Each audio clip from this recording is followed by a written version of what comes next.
Well, guys, it's Friday. TGIF. Good morning to you guys.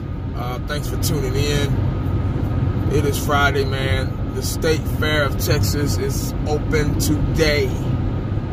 Don't know when I'm gonna get a chance to go, but I would like to go this year. I haven't been since me and my wife haven't been since 2007. That's how long it's been, man. Guys, we got the Detroit Lions this week. It's an early game this Sunday. Y'all know how I am about those early games, man. I can't stand them.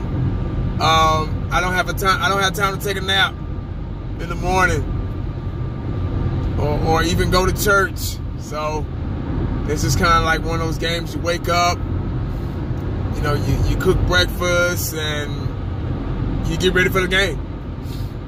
And it's probably not over with until like, what, 3-something? And then it's probably too late to take a nap then, because you got to start preparing for, the next day. Detroit Lions, once again, not going to underestimate them. A lot of guys on the radio saying, "Oh, we're gonna beat those guys. Everybody relax, calm down, Cowboy fans. Don't worry. Don't put yourself in the coffin. Let's just get out there." I expect a win. I expect one. But with the way our offense is struggling, I have to remain realistic, if you will. And they're kind of a tough team. They beat New England last week, so they got a little fire. They're not the same old Detroit Lions, pushover Detroit Lions. They got a pretty decent running game. I heard their passing game was pretty good. I heard their run defense wasn't that good, so hopefully Zeke can get in the rhythm and the offensive line can get in the rhythm and get going. I expect Zeke, he's starting to kind of come into his own. Like Skip Bayless said, he's starting to play himself into shape. Because at the beginning of the season, he didn't have that burst. But now he's kind of starting to get that burst back. And you can kind of see it in last week's game. Still not that 2016 burst, but, a little bit of a burst. But that's pretty much all we need to get him going. Stafford's an okay quarterback. Don't underestimate him either. He will find an open receiver. But I think we just got to go in here and play smart. Dak has to learn to take chances. And the word chances, it goes a long way. I was watching the game last night. Who was that? I'm sorry. Minnesota versus the LA Rams. Very exciting game. Gunslinging game. Now, I was keeping an eye. I've been watching other teams because I want to see probably what we're doing wrong or what we could do better. These other games are so exciting, man. They're going downfield. The receivers are even covered. The quarterbacks are threading the needle, and they're just taking a chance. There were a lot of passes last night to where, Jared Goff and Kirk Cousins, they were just taking a chance. Their receivers were well covered, and they just took a chance and trusted their receivers, trusted the route, trusted the process, and they just threw touchdown passes. And it was exciting to watch. I hate to say it. Very exciting to watch.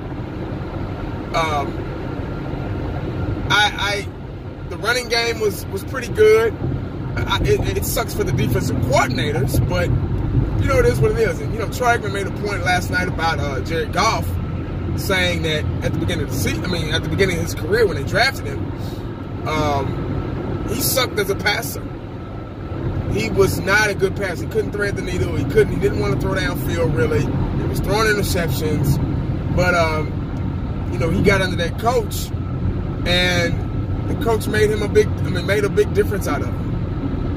And I was like, wow, I hopefully, we can find a way to do that with Dak. Dak needs to learn to take chances. And I was watching. It's funny because, I don't mind being wrong. If I'm wrong, that's fine. Maybe if I'm wrong, it's for the better, especially for the Cowboys. When we're talking about the Cowboys. Yeah, y'all know I don't mind being wrong. It's okay to be wrong sometimes. I was watching highlights. We've been talking here in DFW, the Metroplex. They've been talking about Tony Romo a lot because he's going to the Dallas Cowboys Ring of Honor. And a lot of people had their different views and stuff about that, and that's fine. But I started watching, highlights, and I had some games, recorded, back in the day. I started watching those games and kind of analyzing them. And Tony Romo didn't have the line that we had.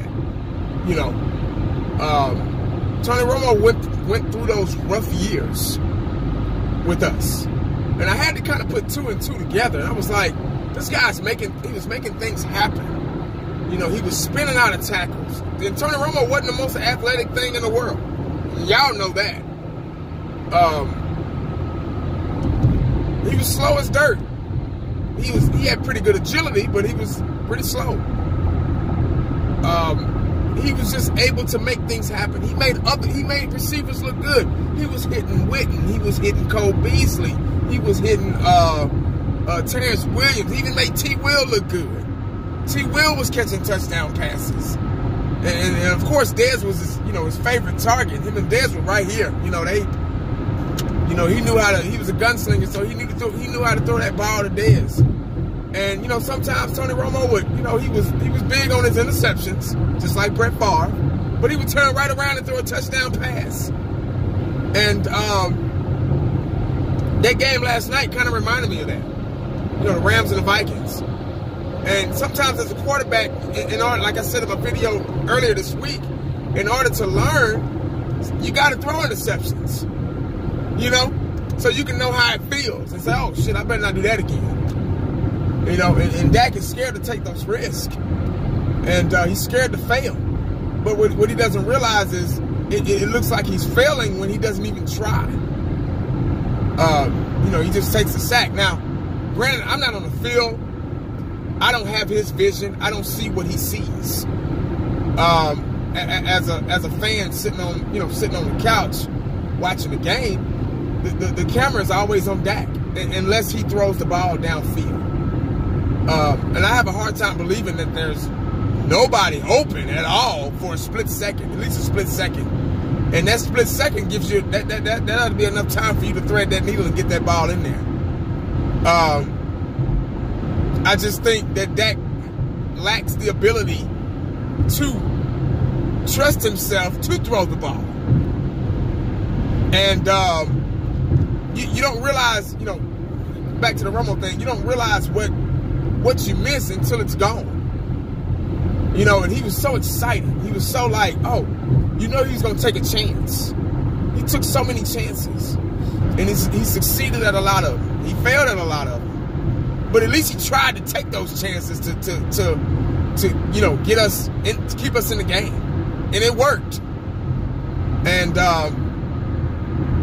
the things he did on the field was just sometimes magical.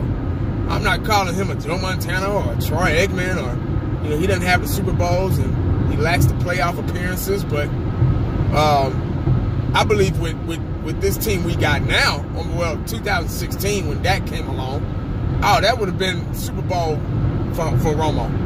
It would have been. I'm sorry, it just would have been. Romo his body was fragile, he just couldn't stay healthy, and he just felt like it was time for him to go. Nobody beats Father Time. You know your body more than anybody else. But I just watching these other games, man, these other teams, going downfield, creating space, trying to, make something happen. Receivers creating space. I don't know. I don't know how to feel. I got mixed emotions right now. I don't know if maybe it's coaching. Maybe it's the players. Maybe it's the lack of discipline. I don't know. Maybe it's, oh shit, well, if I fail, ain't nothing gonna happen to me, because look at Randy Gregory, got that penalty, cost us 3 points. He pushed that guy in the head, for no reason. And on the sideline, Jason Garrett did nothing to him. Jimmy Johnson would have said, "Get out, go into the locker room." Pretty much. Take your shoulder pads off. You're done. You barely in the NFL. We gave you a chance 3 times, and you gonna go and do that? See you, dog. You know what I'm saying? But who knows what Red J really did in the locker room or in practice or whatever. Us nor I are there. You know, we just kind of see what we see on TV, and that's it, or hear on the radio. But I don't know, man.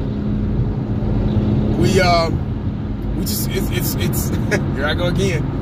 It's still early.